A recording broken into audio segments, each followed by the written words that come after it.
Israel ഭീഷണിക്കിടയിലും global Sumud flotilla Gaza തീരത്തേക്ക്. Gaza തീരത്ത് നിന്ന് 90 നോട്ടിക്കൽ മൈൽ അകലെ എത്തിയതായി ഫ്ലോട്ടില സംഘാടകർ അറിയിച്ചു. ഇസ്രായേൽ സേനയും ഫ്ലോട്ടില സംഘവും തമ്മിലെ ഏറ്റുമുട്ടൽ ഒഴിവാക്കാൻ അടിയന്തര നടപടി സ്വീകരിക്കുന്നത് സംബന്ധിച്ച് ഇറ്റലി, തുർക്കി വിദേശകാര്യമന്ത്രിമാർ ഫോണിൽ സംസാരിച്ചു. ഗസ സിറ്റിയിൽ നിന്ന് ആളുകൾ ഒഴിഞ്ഞുപോകാൻ ഇസ്രായേൽ അന്ത്യശാസനം നൽകി. ഗസയിൽ ഇന്ന് മാത്രം 61 പേർ കൊല്ലപ്പെട്ടു.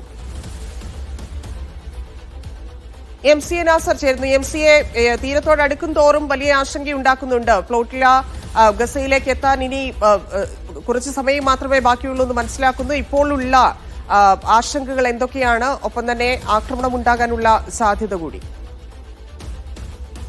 ധന്യ, ഗ്ലോബൽ സുമുദ് ഫ്ലോട്ടിൽ ഏതാണ്ട് അതിന്റെ ലക്ഷ്യത്തിലേക്ക് തന്നെ നീങ്ങുമെന്ന ദൃഢനിശ്ചയത്തിലാണ് ഗ്രേറ്റ തുംബർഗ് ഉൾപ്പെടെയുള്ള ഇതിൽ 500-ലധികം വരുന്ന സന്നദ്ധ പരിസ്ഥിതി സാമൂഹിക പ്രവർത്തകർ.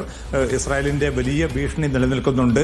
ഇസ്രായേലിന്റെ നാവികസേന ഈ ബോട്ടുകളുടെ വ്യൂഹത്തെ തടഞ്ഞതായിട്ടുള്ള റിപ്പോർട്ടുകളും പുറത്തു വരുന്നുണ്ട്. ഒരു നിലയ്ക്കും ഇവരെ മുന്നോട്ട് നീങ്ങാൻ അനുവദിക്കുകയില്ല. ഗസയിൽ ഭക്ഷ്യവിതരണം നടത്താൻ തങ്ങൾ തന്നെ സംവിധാനം കണ്ടിട്ടുണ്ട്.